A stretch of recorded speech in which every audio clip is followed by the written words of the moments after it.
하나님 말씀은 사도행전 21장인데요. 사도행전 21장.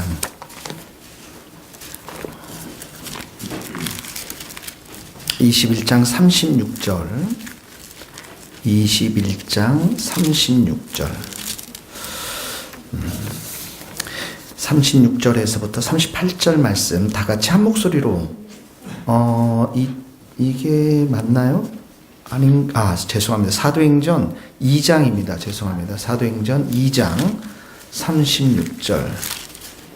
죄송합니다. 사도행전 2장 36절에서 38절 말씀 같이 한 목소리로 읽겠습니다. 2장 36절 시작.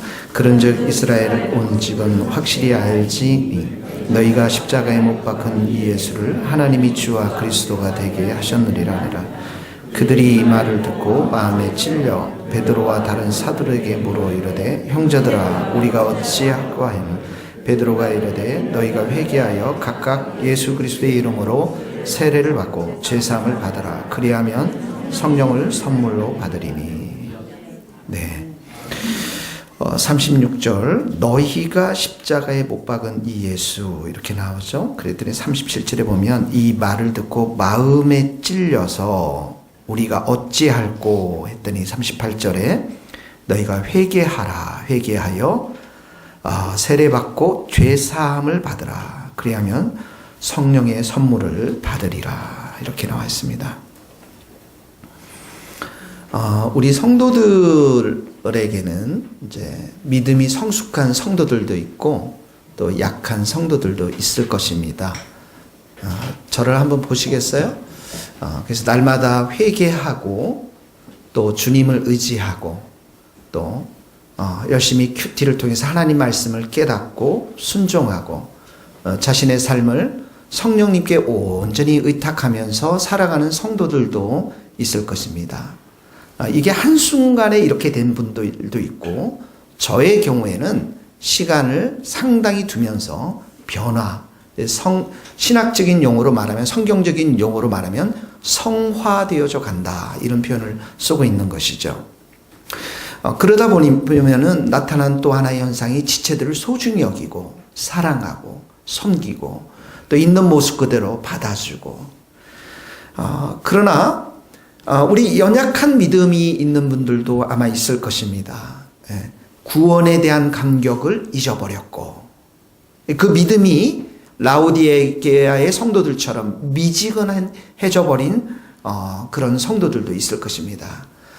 우리 교회는 정말 찬양이 아주 은혜스럽습니다. 우리 윤 목사님 찬양 아주 은혜스럽고 또 오늘은 또 성가대가 완전 진짜 이 지휘자가 없어도 될 만큼 큰 은혜가 있는 사실 찬양을 하면서 많은 은혜를 받는데 이런 찬양마저도 그냥 금붕어 찬양 아니면 립싱크 입만 뻥긋뻥긋하는 그런 찬양을 하시는 분들도 있을 거라고 생각이 됩니다. 지금 한국교회 이 성도들을 보면 두드러지게 나타나는 현상들이 있는데 그 중에 하나가 뭐냐면 이원론적인 신앙이라는 것이죠. 예배 드릴 때는 이 성전 안에 있는데 밖에 나가면 가정이나 사회 일터 속에서 학교 속에서 성도인지 비성도인지 구분이 되지 않는 이런 일들이 지금 벌어지고 있습니다. 뿐만 아니라 예전에는 예수 믿으면 천국 간다. 이 부분에 대해서 우리가 십자가를 통해서 큰 구원의 은혜의 감격이 예전에는 있었는데 지금은 그런 은혜의 감격이 사라진 성도들이 많이 있습니다. 그래서 깜짝 놀라는 것들은 이번 주에도 여기 3층에서 한 어떤 분이 오셔서 저기 의자 좀 빌리면 안 될까요? 빌려가서 정말 너무 친절하거든요. 워낙 제가 친절하지 않습니까? 그냥 가져가세요. 막 이제 놀라는 거예요 이분이. 그래서 제가 항상 물어보죠. 교회 다니십니까?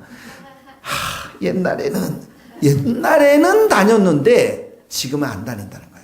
잘 걸렸다. 속으로 이제 잘 걸려. 다음 주 화요일 날 오기로 했거든요. 성경에 보면 누가복음 11장에 보면 이런 예수님이 말씀하세요. 한 사람에게 있어서 귀신이 나가버렸어요. 네, 그러니까 사단의 지배를 받던 그 사람이죠. 귀신이 들어가 있으니까.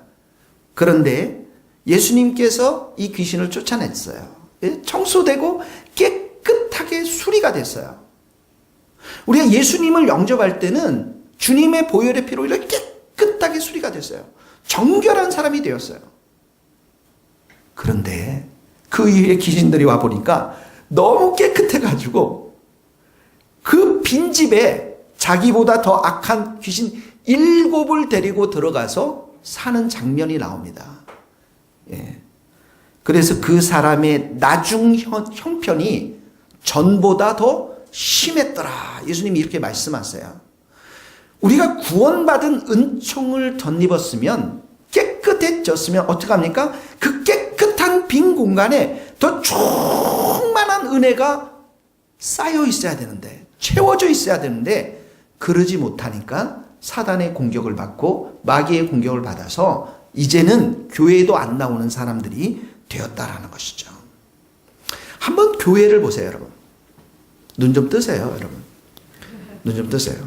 정신을 바짝 차리세요. 여러분, 지금 마귀는 여러분들을 말씀의 씨앗을 뿌리는데 눈을 감게 해서 다 가져가요. 교회를 한번 보세요. 우리가 70년대, 60대 교회는 바글바글했어요. 애들로 바글바글했고요. 어른들도 얼마나 은혜와 사랑이 넘쳤는지 모릅니다. 찬양을 드렸고요. 풍금에 맞춰서. 목사님의 말씀이 들었고요. 장로님의 기도도 들었고요. 우리가 그런 풍성한 은혜와 잔치가 있었던 곳이 교회였습니다. 그런데 지금 교회는 대단히 위기를 겪고 있습니다. 비방이 있고 비난이 있고 수군거림이 있고요. 판단이 넘쳐나고, 예. 그래서 끼리끼리 모여지는 정말 그런 교회들이 넘쳐나고 있는 것들을 보게 되어집니다. 한번 잘 생각해 보세요, 여러분. 이렇게 믿음이 연약한 성도, 교회가 하나님의 능력을 잃어버린 이 교회가 치유받고 회복되어지고 아주 믿음이 강하고, 그리고 그 교회가 아주 단단한 하나님의 교회가 되는 그 치유책이 뭐라고 생각하십니까? 1번 점심. 뭐라고 생각하세요? 하나님의 은혜인 것입니다. 말씀과 기도, 성령으로 충만해서 그 성령께서 우리 가운데 은혜를 부어주셔야만 우리가 날마다 새로운 사람이 될 수가 있는 것입니다. 은혜를 사모할 수 있기를 바랍니다. 하나님은 구약에 율법을 주셨어요. 하나님 백성에게 법을 주셨어요. 율법은 하나님의 거룩한 성품이 담겨져 있어요. 그래서 구약에는 율법에 순종하면 복을 받고 율법에 불순종하면 심판을 받아요. 율법에 순종하면 기쁨이 넘쳤어요. 구약시대 때는. 그러나 율법에 불순종하면 하나님이 두려워요. 그래서 이 율법은 하나님의 성품을 담고 있기 때문에 출애굽한 이스라엘 백성들이 하나님의 백성으로 어떻게 살아갈 것인가를 담고 있는 내용입니다. 그래서 좁은 의미에서 율법은 10계명이 있고요. 조금 더 넓은 의미에서 율법은 창출, 레위신, 창세기, 출애굽기, 레위기, 신명기, 민수기 5권이 있고요. 넓은 의미에서의 율법은 구약 전체를 말하는 것이죠. 문제는 이 율법을 지켜낼 우리의 능력이 없다라는 거예요. 없습니다. 그래서 율법 앞에 서면 모든 사람들이 정죄를 받습니다. 모든 사람들이 심판을 받을 수밖에 없어요. 그래서 신약에서는 누가 오셨습니까? 할렐루야. 예수님이 오셨어요. 예수님이 오실 때 이 선물의 패키지를 가지고 오셨는데 뭘 가져오셨어요? 최고로 좋은 선물이 뭡니까? 은혜를 가져오셨어요. 예수님이 오셔서 은혜를 가져오셨어요. 근데 예수님이 떠나셨어요. 지금 누가 오셨습니까? 성령님이 오셨어요. 성령이 역사하면 어떻게 해요? 은혜가 충만해지는 겁니다. 그래서 예수님이 이 신약 시대 때는 우리를 다스리시는데, 우리를 통치하시는데 어떻게 통치합니까? 은혜로 통치하세요. 여러분 한 주간 싸우셨죠? 빨리 고백하세요. 여러분 한 주간 죄 지었죠? 예수님이 사랑하세요. 너 정말 잘했구나. 내가 너를 축복해 줄게. 그 못된 성품 걱정 마. 내가 은혜로 치유해 줄게. 예수님 이 은혜예요. 예수님이 이 땅 가운데 오셔서 그런 우리를 치유하고 회복시키기 위해서 은혜를 가지고 오신 거예요. 믿습니까? 거기 한번 읽어봅시다. 주보에 나와 있는 말씀 읽겠습니다. 요한복음 1장 16절 17절 말씀 시작. 우리가 다 그의 충만한 데서 받으니 은혜 위에 은혜라. 율법은 모세로부터 말미암아 주어진 것이요 은혜와 진리는 예수 그리스도로 말미암은 것이라. 자, 이거 굉장히 중요합니다. 이거 우리 외워야 돼요. 우리가 다 그의 충만한, 예수님이 충만한 게 있는데 그게 뭡니까? 은혜라는 거예요. 그래서 우리가 은혜를 받으면 그 충만이 고갈되는 게 아니라 더 큰 은혜를 우리에게 주시는데, 그게 보세요. 율법은 모세로 말미암아 주어진 것이요. 구약시대 때 모세를 통해서 율법을 주셨어요. 그러나 은혜와 진리는 예수님께서 가지고 오신 거예요. 근데 순서를 잘 보세요. 은혜가 먼저입니다. 여러분들이 은혜를 충만히 받으면 진리 대신 예수님을 따라갈 수 있어요. 진리 대신 예수님 앞에 순종할 수 있는 거예요. 그러니까 여러분들이 먼저 사모해야 될 게 무엇입니까? 은혜인 것입니다. 은혜예요. 은혜란 무엇입니까? 나는 아무것도 하지 않는데 하나님께서 일방적으로 베풀어 주신 사랑을 말합니다. 축복을 말해요. 호의를 말하는 것이죠. 그래서 은혜가 오면, 은혜를 받으면 여러분들이 살아날 수 있어요. 여러분 은혜 받으면 병원에 가서 병원 갈 돈도 없고 병원에 가서 낫지도 못한 병도 주님의 은혜로 치유받을 수 있습니다. 고쳐주지 못하신다면 그것보다 더 큰 믿음 주셔서 천국 소망을 주시는 것이죠. 이게 은혜인 것이에요. 여러분 수억 원의 빚이 있어요? 주님이 한번 은혜 주시면 이것도 다 청산될 줄로 믿습니다. 여러분 한번 나무를 보세요. 이제 봄이 오잖아요.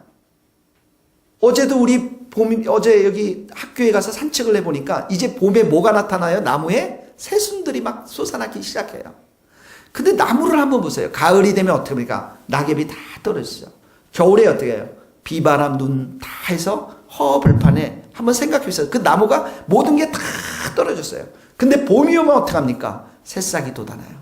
그리고 조금 있으면 어떻게 합니까? 잎새기가 납니다. 파릇해집니다. 파란 나무가 됩니다. 열매가 맺힙니다. 이게 바로 은혜예요. 은혜. 은혜의 이미지가 바로 이런 모습들이에요.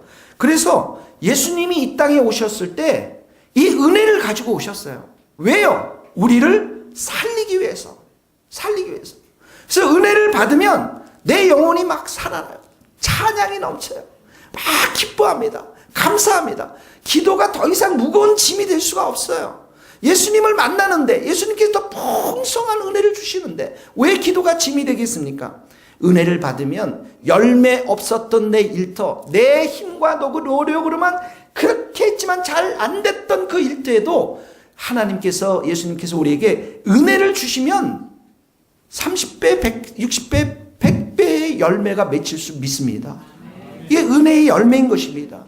여러분들이 그렇게 실패하고 내 삶이 막혔던 그 모든 것도 하나님께서 은혜를 부어주시면 광야에 길이 나고 사막에 강이 흐를 줄 믿습니다. 자녀들이 돌아와요. 내 가정이 회복이 됩니다. 우리 성도들도 새로워질 수 있고요. 우리 성도들 안에 충만한 은혜가 넘쳐나면 교회가 새로워질 수 있을 줄 믿습니다. 그리고 이 은혜의 강줄기 때문에 한국교회가 살아나는 거예요. 어제 제가 이제 늦게 있다가 저희 집에 돌아갔는데 밤에 저희 집에 이제 옆에 바로 교회가 있어요. 근데 밤 10시 정도? 9시 반 됐나? 했더니 성도들이 많이 나오더라고요. 그래서 토요일날 저녁에 웬 성도들이 나올까 물어봤어요.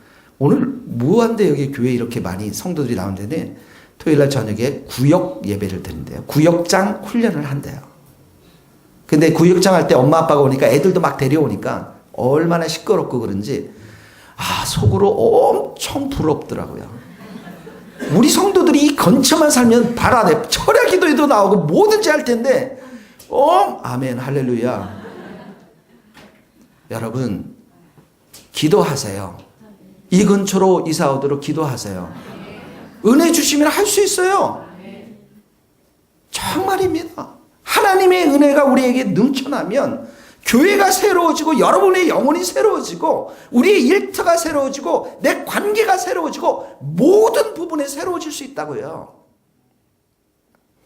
하나님은 우리에게 은혜를 주시는데 신학적인 용어로 특별히 구분하자면 첫 번째 객관적인 은혜가 있어요. 이게 뭐냐면 구원받을 때 내게 임하는 은혜인 것입니다.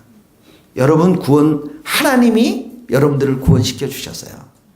내가 한 일은 아무것도 없습니다. 십자가 위에서 예수님께서 하나님께서 모든 것을 이루어 주셨어요. 단지 우리의 믿음이라는 수단을 통해서 그 구원이 우리가 구원을 받는 것이죠. 그래서 구원은 하나님의 전적인 선물인 것입니다. 거기 한번 읽어봅시다. 에베소서 2장 8 너희는 시작 너희는 그 은혜에 의하여 믿음으로 말미암아 구원을 받았으니 이것은 너희에게서 난 것이 아니요 하나님의 선물이다. 은혜로 의하여 구원을 받았으니 이것이 너희에게서 난 것이 아니라 하나님의 선물이에요. 그러니까 하나님의 선물 받으셨죠, 여러분? 이게 이제 객관적인 은혜라고 하는데 개개인마다 또 주관적인 은혜가 있습니다. 이게 뭐냐면 성령께서 여러분 각자의 삶 가운데 역사해 주셔서 여러분의 삶, 여러분의 마음, 여러분의 가정, 일터 가운데 역사해 주셔서 내 삶에 열매가 맺히고 내 삶에 변화가 일어나는 거.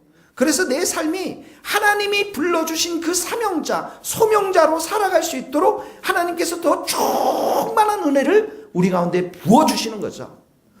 여러분 일터에서 지금까지 그래도 열매를 맺고 살아왔던 것 하나님의 은혜인 줄 믿습니다. 하나님의 은혜예요. 바울도 보세요.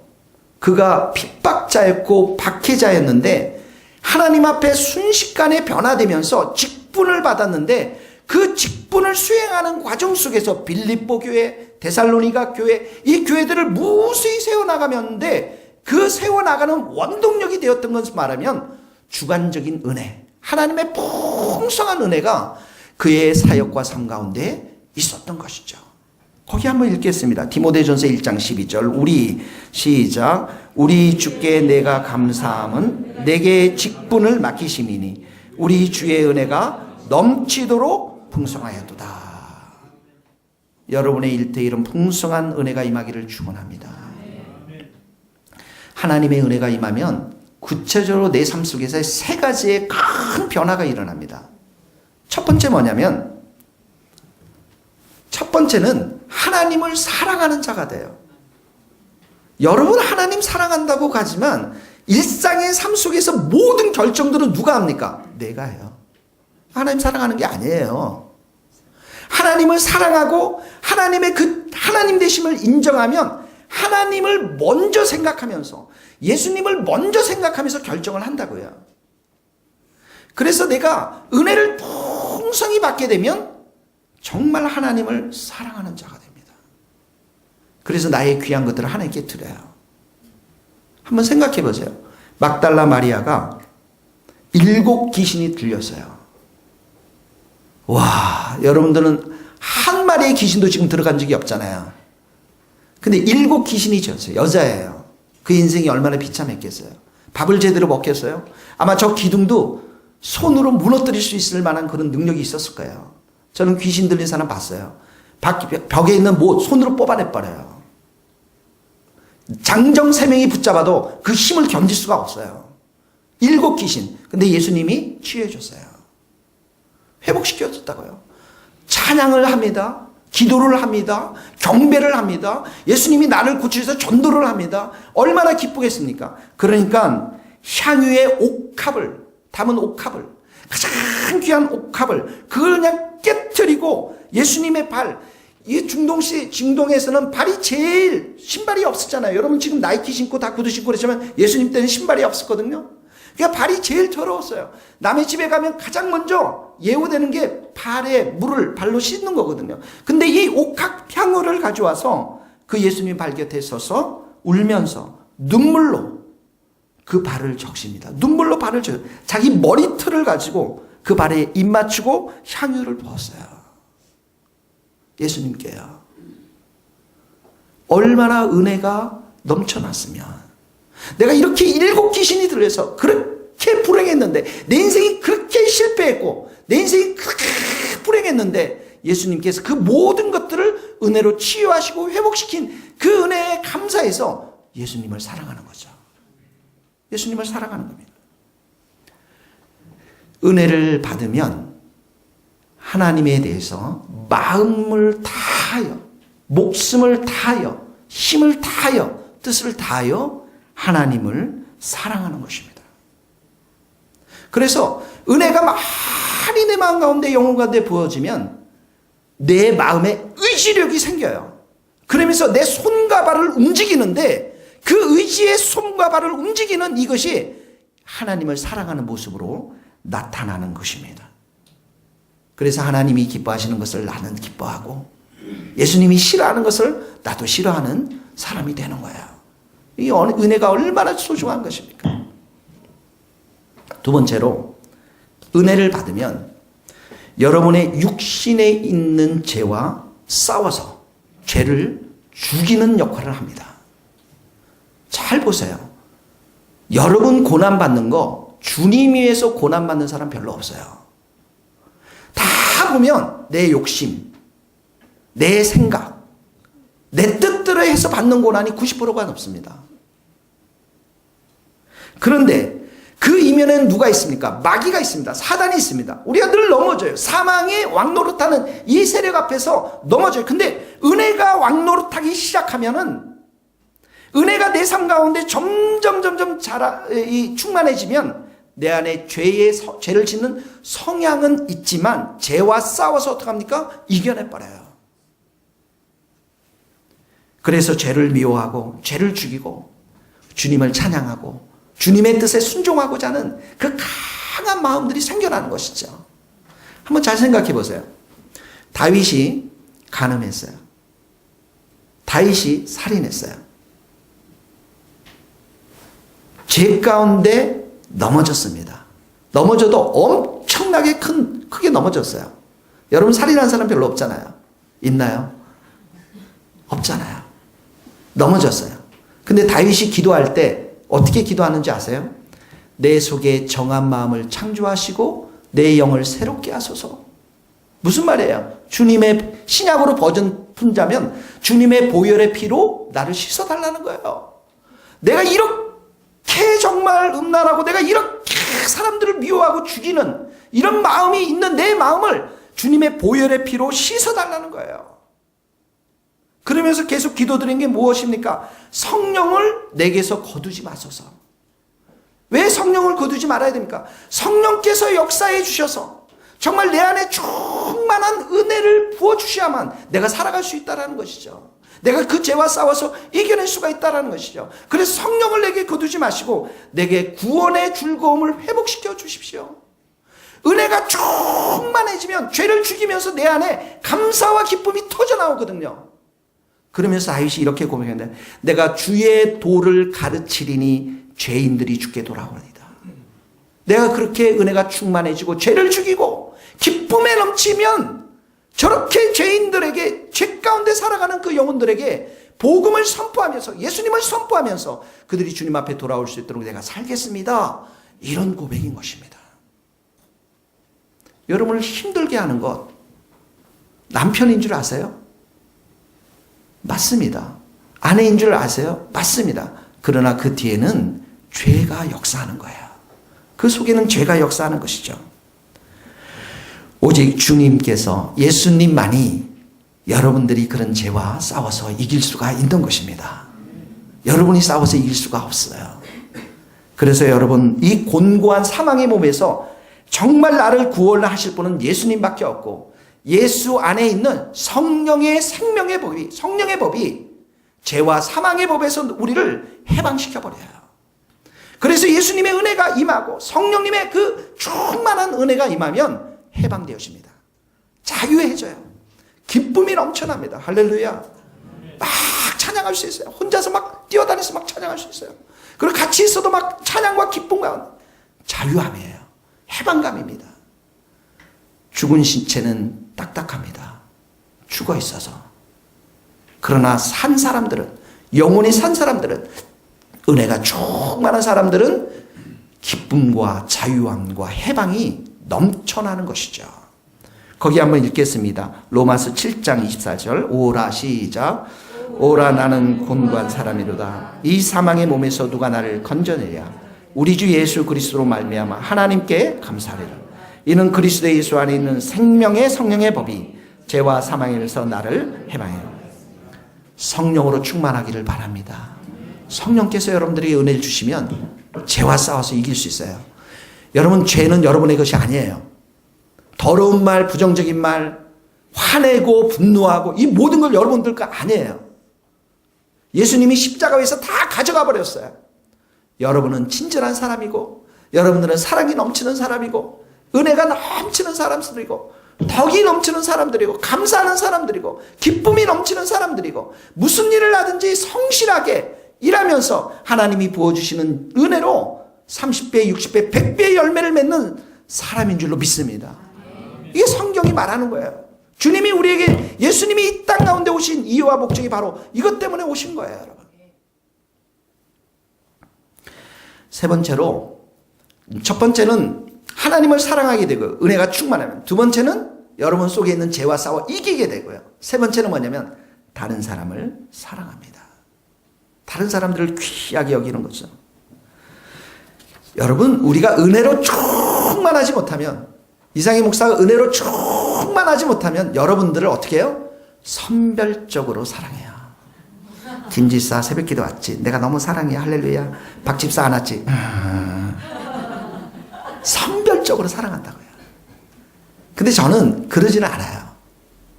은혜가 충만하면 누구나 다 사랑할 수 있는 줄 믿습니다. 성도들의 최고의 영성은 뭐냐? 사랑입니다.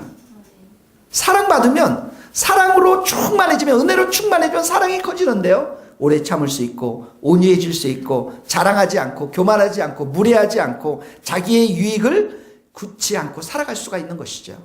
그래서 은혜로 충만한 사람들이 맺는 열매의 최고의 열매가 뭐냐면 사랑인 것입니다. 은혜의 핵심은 우리 사람들이 사랑으로 충만한 사람들이 되는 것이에요. 은사는, 은사, 기프트. 여러분들의 은사들 있어요. 섬김의 은사, 또 기도의 은사. 은사들은 이 교회를 세우는 능력이지만, 은혜는 우리와의 속과 그 사람을 완전히 바꾸어서 사랑의 사람으로 만드는 거예요.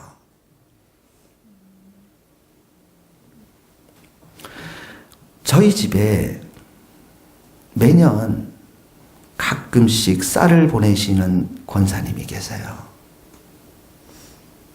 저희 집에 쌀이 있습니다.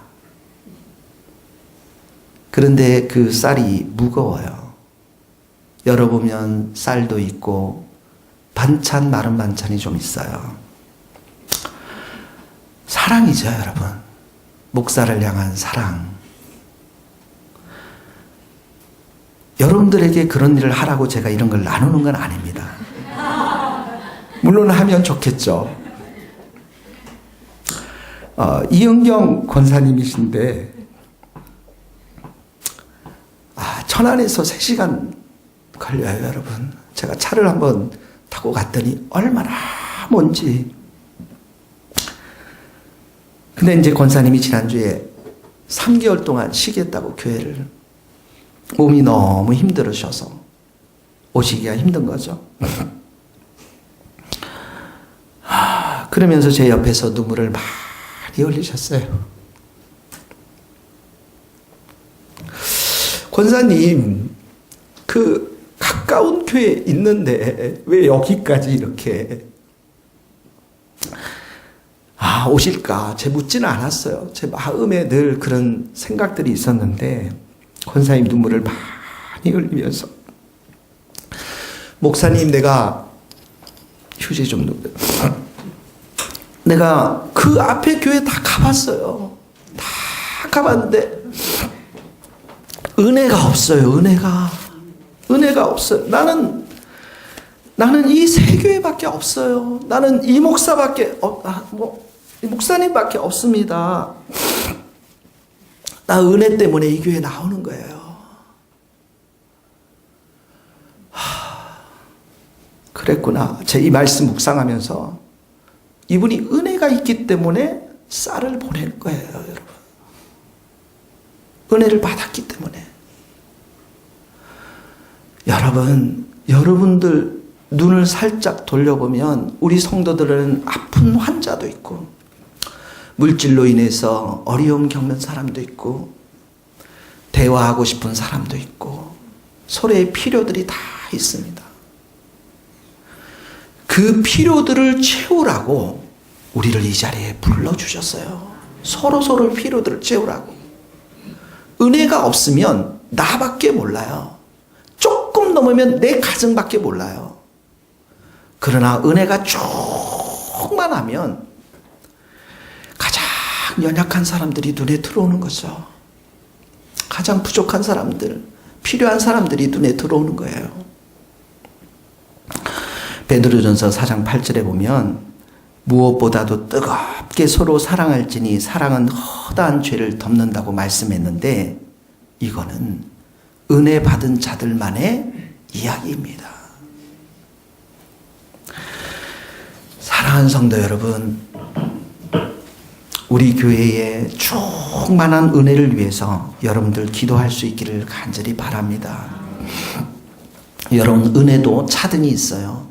처마비 때 떨어지는 그 물방울처럼 한 방울 한 방울 떨어지는 그 은혜도 있지만, 정말 폭포수와 같은 그 은혜가 흘러 들어오는 사람도 있습니다. 나는 우리 모든 성도들, 가정, 일터, 우리 교회, 우리 성도들 안에 이런 폭포수 같은 은혜가 넘쳐나기를 간절히 기도합니다.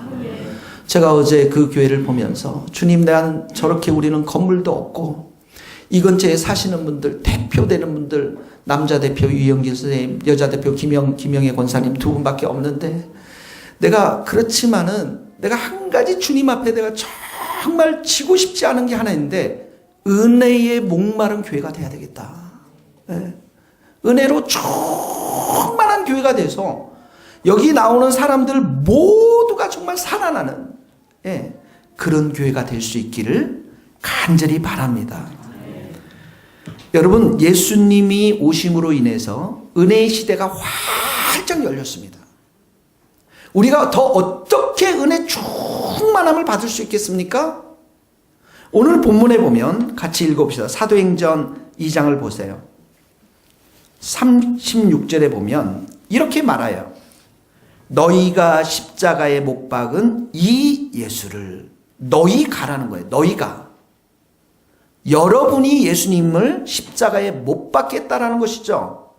성령이 역사하면 여러분들을 어디로 데려가냐면 십자가로 데려갑니다. 십자가를 보게 하세요.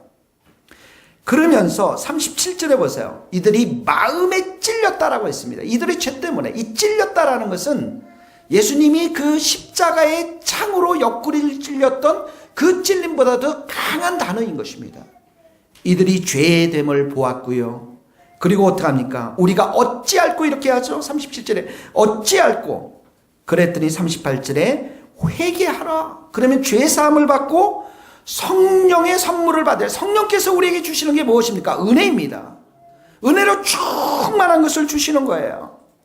그러니까 이 말씀은 내가 구원받았을 때뿐만 아니라 구원 이후에 매일의 삶 가운데 십자가 앞에서 주님, 나로서는 안 됩니다. 나로서는 힘듭니다. 내 인격과 내 실력과 내 힘으로는 내가 도저히 살아갈 수 없사오니 주님 나를 보혈의 피로 덮으시고 깨끗게 하시고 정결케 하시고 매일매일 이렇게 회개하는 가운데 성령의 그 충만한 은혜를 받아야만 우리가 살아갈 수가 있는 것입니다. 지금 그 얘기를 하는 거예요. 여러분, 바울이 다메섹 도상으로 갔을 때 예수님을 만났어요. 그때 받은 은혜가 얼마나 큽니까? 근데 그가 마지막 시점 사역이 가면 갈수록 더 충만한 은혜가 부어졌다라고 고백합니다. 사도 바울이 초창기 그 사역을 막 들어갈 때 그가 자기 자신을 어떻게 고백하냐면 나는 사도 중에 가장 작은 자라 이렇게 표현합니다. 사도 중에 가장 작은 자라. 근데 조금 시간이 더 지나면 그의 인생의 중간쯤 되었을 때 사역에 어떻게 고백하냐면 나는 지극히 작은 성도라. 사도에서 또 내려옵니다. 그리고 말년에 뭐라고 고백하는 줄 아십니까? 디모데전서 1장 15절에면 나는 죄인 중에 괴수라. 내가 주님을 영접했을 때 시간이 지나면 지날수록 십자가 앞에 더 가까이 나가면 나갈수록 내가 얼마나 형편없는 죄인인지를 이 사도 바울이 계속 깨닫고 그 십자가 앞에서 날마다 회개하는 삶을 통해서 더 풍성히 채워지는 은혜를 경험하면서 사역했다라는 거예요. 여러분, 바울이 베냐민 지파 히브리인 중에 히브리인이고 율법으로는 최고였을 때는 십자가가 보이지 않았어요. 이 사울이 바울이라고 이름 바꿨을 때는 그 바울에는 나는 가장 작은 자라는 의미입니다. 가장 작은 자. 여러분 한번 생각해 보세요. 바울이 우리나라의 최고의 목사님 한번 생각해 보세요. 그 목사님하고 바울하고 비교를 해보세요. 바울은 기독교 역사 속에서 가장 위대한 사역을 했고요.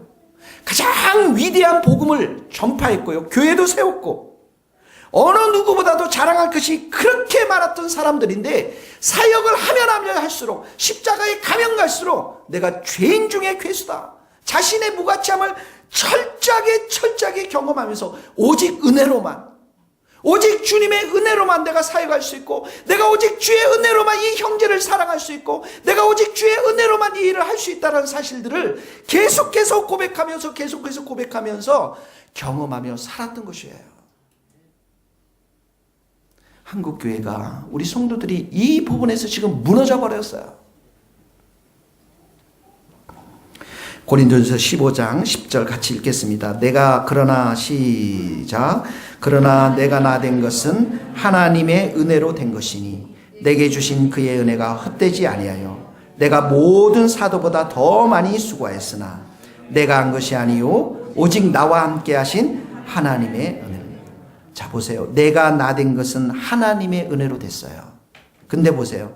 내가 모든 사도보다 더 많이 수고했어요. 그러니까 처음 예수님 믿었을 때뿐만 아니라 만났을 때뿐만 아니라 그 이후의 사역 속에서도 더 많이 수고했는데 그 이면에는 하나님의 은혜가 있었다라는 것이죠. 나와 함께 하신 하나님의 은혜가 있었다라는 것입니다. 1974년 여의도에서 엑스폴로 전도 집회가 열렸을 때 철야로 기도하면서 밤새 우리의 믿음의 선배들은 통곡했어요. 주님, 내가 범한 죄로 인해서 주님의 손과 발에 못을 받고 옆구리에 창을 찔렀습니다. 그 보혈의 피 앞에 내가 정말 살인죄를 지었습니다. 살인범입니다. 용서해달라고 눈물을 흘리면서 밤새 지새우면서 통곡을 했습니다. 지금은 어떻습니까? 지금 이 나라는 형편이 더 더러운 귀신의 나라가 되어버렸어요. 여러분의 가정은 어떻습니까? 여러분의 일터는 어떻습니까? 우리 교회는 어떻습니까? 내 심령은 어떻습니까? 정말 여러분의 인생 가운데 퍼스트로 첫 번째가 예수님이십니까? 우리는 그렇게 살지 못했다고요. 그러다 보니까 우리의 가정도 우리의 일터도 이 민족도 무너진 것이 너무나도 많은데 우리는 십자가 앞에서 나는 죄인 중에 괴수입니다. 나로서는 정말 안 됩니다. 주님, 나는 소망이 없습니다. 나는 힘이 없습니다. 그래서 주님, 내게 은혜를 주시옵소서. 더 풍성한 은혜를 주시옵소서. 십자가를 잊어버리면 내가 커지고 나의 교만이 자라나게 됩니다. 그러나 십자가를 바라보면 나는 작아지고 회개하게 되어집니다. 그리고 그런 자들에게 예수님은 충만한 은혜를 부어주십니다. 사랑하는 성도 여러분, 예수님이 오셨어요. 여러분 살리기 위해서 오셨다고요. 예수님은 은혜로만 우리가 살 수 있습니다. 오늘 이 시간에 여러분 결심하십시오. 매일 매 순간 회개하시고 여러분의 인생 가운데 퍼스트를 예수님께 두시고, 그리고 그 십자가 앞에 날마다 회개하면서 주님, 내게 은혜를 주시옵소서. 내 가정이 살아야 되겠습니다. 내 일터가 살아야 되겠습니다. 우리 민족과 교회가 살아야 되겠습니다. 내게도 은혜를 주십시오. 이렇게 기도하며 간구하는 우리 성도들이 될 수 있기를 주님의 이름으로 축복합니다. 같이 기도하시겠습니다. 우리가 시작됐네. 주님 그